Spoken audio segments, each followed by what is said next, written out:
Sa tingin ko naman ay parehas. Opo. Si Senator Chis Escudero na siyang hinirang bilang presiding officer ng Senado para sa bilang isang impeachment court. May mga tao na nagke-question po ng pagtatalaga ng isang presiding officer other than the Senate President. Yun ang mabigat dito. At sabi po nga nila, maaring ito ay magresulta ng pang-invalidate ng itong impeachment proceedings na ayaw naman natin kasi baka sabihin na naman nila technicality, etc. Kanya lang parang sila na rin ang gumagawa ng sarili nilang bato na ipupukpok sa kanilang ulo eh. Ha? Yeah. Kita mo ha? Di ba noon, mag-rewind tayo. May rewind pa ba ngayon? Wala na rewind kasi kasi hindi na siya Betamax or VHS di ba? Opo. Na nagre-rewind o cassette, di ba? Opo. O streaming na ngayon eh. Yes. Okay. Throwback tayo. Throwback, Di ba yes. nung June 3, nagpalitan ng leadership ng Senado, di ba? Opo. Bago sinabi yung 12 daw ay quorum na. Okay. Then, pinalitan ng Senate President. Yes. Then, inamend nila yung rules ng impeachment. Sitting not as an impeachment court, but as the Senate. Oh. Sinabi nila, pwedeng maglagay ng presiding officer. Aside from the Senate President. Okay. Unang-una, kinwestiyon yan. Sabi, inamend nyo yung rules, sabi ni Senator Marcos. When you were just sitting as the Senate, as a legislature, hindi as an impeachment court. Oh. Okay. May puntos naman. Hindi ko sinasabing tama, hindi ko sinasabing mali, pero may point. Yes. Number 2, yun nga, etong kahapon, inelect na presiding officer, si Chis Escudero. Ang akin lamang, gusto pala ng majority kasi naging 30 na sila, di ba? Opo. Naging 30 na sila, so wala namang question na majority na. Opo. You need 13 to elect a Senate President. Completed na sila. Kung completed na, okay. Yun pala ang gusto nyo ang mag-preside sa Senado doon sa impeachment court. Kasi alam nyo na naman at the time na naghalal kayo ng Senate President na magkakaroon ng impeachment. Alam nyo na, di ba? Si SP Cayetano pa Opo. ang nakaupo. Dumating na yung taga-House at tinransmit na yung articles of impeachment, di ba? Yes. Habang nagkakagulo, di ba? Opo. O, di alam nyo na magkaka-impeachment. Gusto nyo pala, abogado, Ayun. ang mag-preside. Bakit hindi pa antimano Yun na dapat. si Senator Escudero na ang pinili inyong nyo. inelect as Senate President? Ngayon, unang-una, ito epekto ha. Ito ang unang-unang epekto na, well, this is the least of our worries. Yes. Kasi ang dami tuloy pumupuna. Ang dami-dami ha. Na bakit dalawa nakaupo? Parang kengkoy. Oo. Bago yung isa, wala namang ginagawa. Okay. Number 2, allowed ba yon? Ang tinuturo po ng majority ay yung sariling rules ng Senate. Okay. At totoo naman sa ilalim ng Article 11 ng Konstitusyon, ang Congress ay gagawa ng sarili niyang rules para effectively ma-implement ang kahit anong impeachment proceedings. Tama po yun. Okay. May karapatan. Pero meron din pong doktrina sa constitutional law na kahit anong gagawin ng kahit anong sangay o departamento ng ating pamahalaan ay hindi lalabag sa konstitusyon. Anong nakalagay sa konstitusyon? Nakalagay doon kapag may impeachment, yan ha, ang Pangulo ng Pilipinas ang nasasakdal o respondent o gustong i-convict o ina-impeach, ang punong mahistrado ng Korte Suprema ang magpipreside. Okay? Di ba? Yes. Wala pong question yon. Okay. Wala naman sa konstitusyon kung sino magpipreside pag hindi presidente. Oh. Yung CJ, by the way, na nagpipreside, hindi bumuboto ha. Opo. Oo, presiding officer lang siya. At walang problema ron. CJ yun eh. Ibig sabihin siya yung pinakamagaling na abogado rito sa ating bansa. Punong maestrado yun eh. O, walang question dyan. Okay. Pero paano pag hindi? Di ba noon, si CJ Corona, ang nag-preside ay si Juan Ponce Enrile as Senate President. Yes. Ang question, maaari ba na hindi Senate President ang mag-preside? Hindi. Pwede bang pumili ang Senado ng ibang presiding officer? Yun ang question. Simple lang. Anong sabi ng majority? Pwede daw kasi under Article 11, pwedeng mag-promulgate ng rules ang Congress for the effective implementation ng impeachment. Okay. Pero anong sabi ng konstitusyon? Sapagkat kahit anong rules ng Senate, hindi rin pwedeng kumontra sa konstitusyon.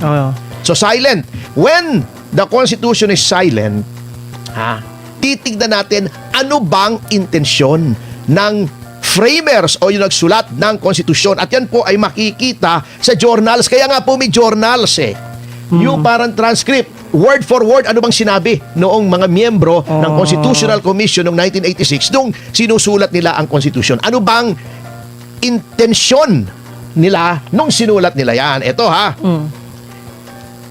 Sige. Ito, sinabi ni presiding officer, ito ay noong July 28, 1986 na pagdedebate ng Constitutional Commission. Okay. Sabi ng presiding officer, committee doon sa accountability ito Sabi niya, what does the committee say? Tumayo si Monsod, Commissioner Monsod. Anong pangalan ni Monsod? Yung Christian Monsod. Sabi niya, is it not understood that when the President of the Philippines is on trial, it is the only time when the Chief Justice of the Supreme Court will preside? Yan. Sabi niya, di ba, pagka ang presidente ang nililiti sa impeachment, yung Chief Justice, okay? Yes, kapag president. Oo, sabi niya. Is it necessary to say that the Senate President shall preside during all other times? Sabi niya, kailangan pa bang sabihin na ang Senate President ang magiging presiding officer? Pagka hindi na presidente, basta any of the impeachable officers, Vice President, Chief Justice and Justices of the Supreme Court, yung mga constitutional bodies, COA, COMELEC, yan Civil Service, okay? Sabi ni Mr. Davide, nabuhay pa ngayon. Dating Chief Justice ito At siya nag-preside noong impeachment ni Pangulong Estrada doon sa mga bata na hindi naabutan yon. That year 2000 yon. So kung below 25 ka, ay kahit 25 ka, syempre hindi mo naman alam yun. Alam naman 2 years old, nanonood ka ng impeachment, di ba? Oo. Hindi mo ba alam yun? Sabi niya, Mr. Presiding Officer, I precisely presented that because we had a distinction when it comes to the Chief Justice of the Supreme Court. Okay, ito, maliwanag po But with that clarification, that in all other cases, it would be the President of the Senate who will preside. Okay, yun ang intensyon ng sumulat nitong mga talatang ito sa ating saligang batas. Uulitin ko Tagalogin mo para maintindihan nila. Madali lang ito. In all other cases, sa ibang mga kaso, it would be the President of the Senate dapat ang presidente ng Senado who will preside. ang magdedesisyon. Hindi, mga ngasiwa. Mga ngasiwa, okay. Parang siya yung mga ngasiwang ministro. I withdraw the amendment. Yan. Hindi na niya pinalagay na in all other cases. Kasi klaro naman. Kaya daw sinabi, okay pagka-Pangulo, Chief Justice. Okay. Hindi mo na kailangan sabihin pag hindi Pangulo, Senate President. Okay. Oo. Kasi ang konstitusyon po, eto ang haba-haba nga yung konstitusyon natin. Di ba? Oo. Ang haba, isa sa mga pinakamahabang konstitusyon sa buong mundo. Ang konstitusyon kasi dapat succinct. Yung parang summary lang. Sa atin medyo mahaba. So siguro, sinasabi nila ang haba na nitong konstitusyon. I-pare down natin. Wag na nating masyadong pagkahabaan pa. Pero very clear. Uulitin ko. Para maintindihan. Sabi Kaya palagay ko may puntos. At yun ang concern kasi po nila. But with that clarification that in all other cases, it would be the President of the Senate who will preside. Yun ang kagustuhan ng saligang batas. Ang saligang batas na niratipika ng karamihan ng Pilipino noong 1987. Matik na yun. Hindi po pwedeng kontrahin yan ng kahit anong rules ng Senado. Yun po ang sinasabi nilang nagiging questionable. Yun nga, nahihirapan nga po kasi, bakit kasi nagkaroon pa ng ganong komplikasyon? Bakit kasi antimano, hindi na lang si Cheese Escudero? Oh. Ngayon, magkakaroon ng question. Yun naman Yun pala. ang mabigat. Mm-mm. Anyway, mabalik tayo roon. Eto naman, kaya ako naman nasabing wala namang problema kay Cheese except for the constitutional dimension noong kanyang pagkahalal bilang presiding officer nitong impeachment court. Kasi maayos naman ang kanyang mga rulings. Oo. Unang-una, nilay daw na niya yung pundasyon ng botohan. Sabi niya, the Constitution is clear. Conviction requires a concurrence of 2/3 of all the members of the Senate. Yan. Saying that 16 ang kailangang boto. Yan. Okay. At maganda rin yung ruling niya kasi eto ha, noong nag-motion si Luistro, eto yung sinasabi ko si Luistro, di ba? Paulit-ulit natin Opo. sinasabi. Si Luistro, at pumunta sa screen yan. Kapag Nasunog, nabara. siya ay akala mo magaling kung hindi ka magaling. Pero pag magaling ka, alam mong hindi siya magaling. Yan. Oo. Si Luistro ay bigla nag-motion.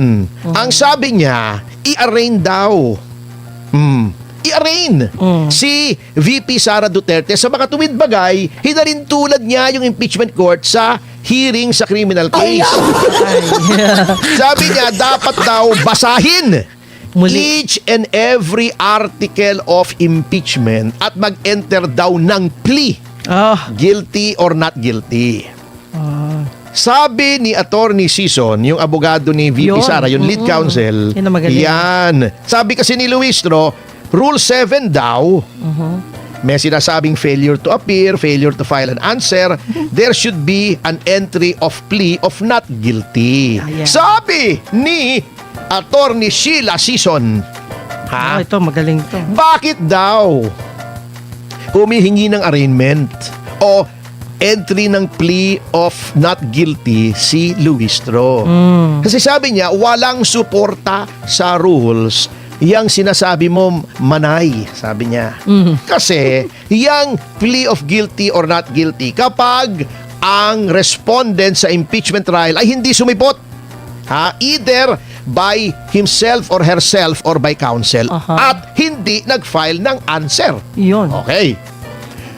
Kung ganon, ay tatama si Luistro. Pero hindi po ganon ang sitwasyon. At Yes. sinabi ni Attorney Sison, nag-appear po si Vice President. Vice President, hindi personally, pero yung summons na pinirmahan ni Senator Win Gatchalian ay appear personally or through counsel. Ayun. Pinapayagan na siya ay mag-appear sa pamamagitan ng kanya mga abogado na Abogado. naroroon. Therefore, Yes. it is compliant with the summons na pinadala ng impeachment court. Number 2, may answer naman. O bakit ka magpa-file ng maghahatag ng motion na i-arraign. Okay, yun ang debate. Yan. Pagkatapos dinggin ang mga argumento ng magkabilang panig. Yan, oo.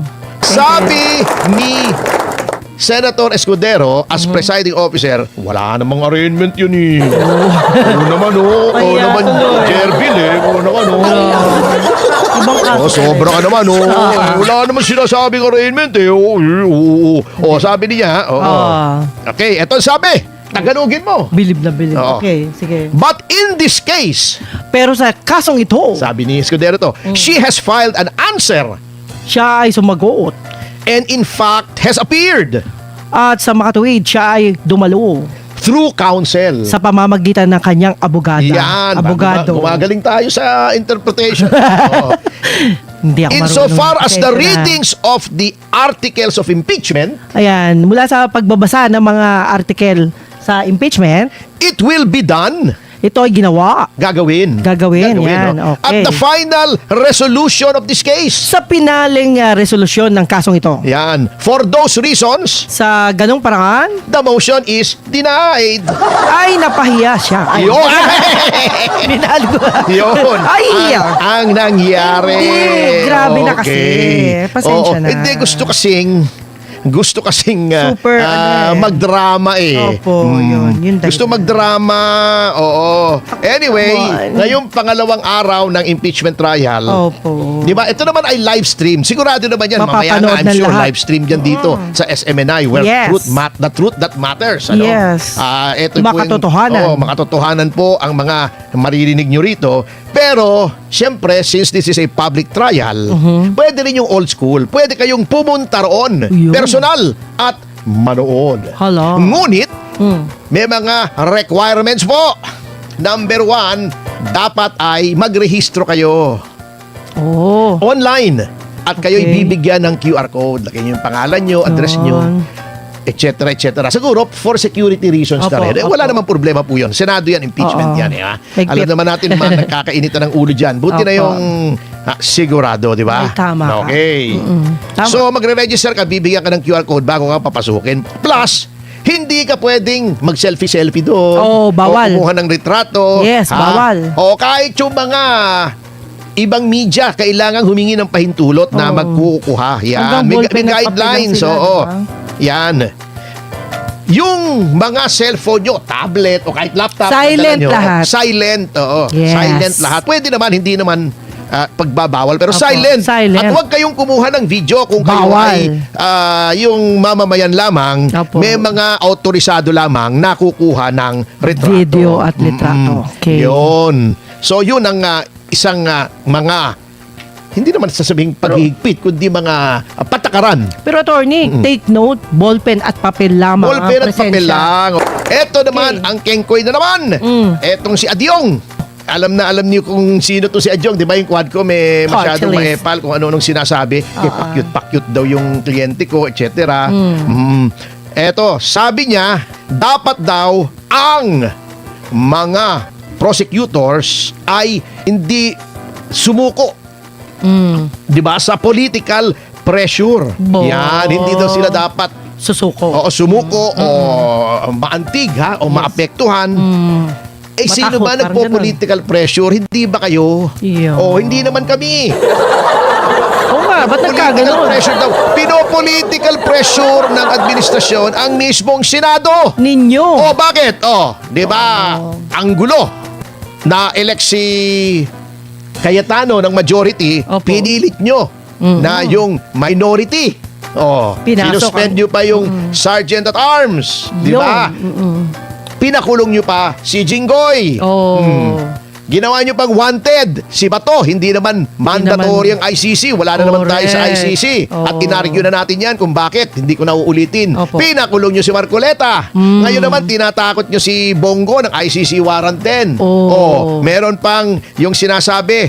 Alam nyo, 2025 pa. November 2025 pa sinasabi ng ombudsman, oy, may mga makukulong yung si Kayaon ba yun? Sino ba yun? Yung babae, Mitch. Kayaon ba yun? Kayaon, di ko. Oo, na congressman, si Joel Villanueva, ayun, si Jinggoy sinabi, pero yun nga. Eh bakit isa-isa? At bakit kalaban lang? Bakit yung kakampi? Bakit yung Bakit sa inyo wala? O bakit yung pumunta sa majority na si Joel Villanueva? Wala. Oo. Bakit yung mga congressmen? Wala ni isa. Wala ni isa. Ang daming nabanggit na congressmen doon sa ICI. Di ba? Yun. Oo. Ang daming pinatawag na congressmen. Ano ba naman yan? Nasaan sila? Yun. Nauna pa si Marcoleta na siyang nag-iimbestiga. Okay. Pambihira naman. Oo. Ano ba naman yan? Teka, natitension ako. Bakit? May kape dyan, may kape. Oo. Kape. Di ba kahapon? Timing na timing naman eh. Halatang halata Opo. naman kayo. Pambihira naman kayo. Huwag naman ganun. Kung kailan magbubukas yung impeachment trial at nandun si Marcoleta, binawasan nyo pa. Ayun. Tingin yun ng timing, ano? Kita mo ha? Plunder. May 10 days naman ang korte para mag-decide. To answer. Final Friday, Monday may desisyon. Ibig sabihin, Bilis. well, palakpakan natin ang Sandigang Bayan kung sila ay nagtrabaho ng Sabado at Linggo para tingnan yung ebidensya.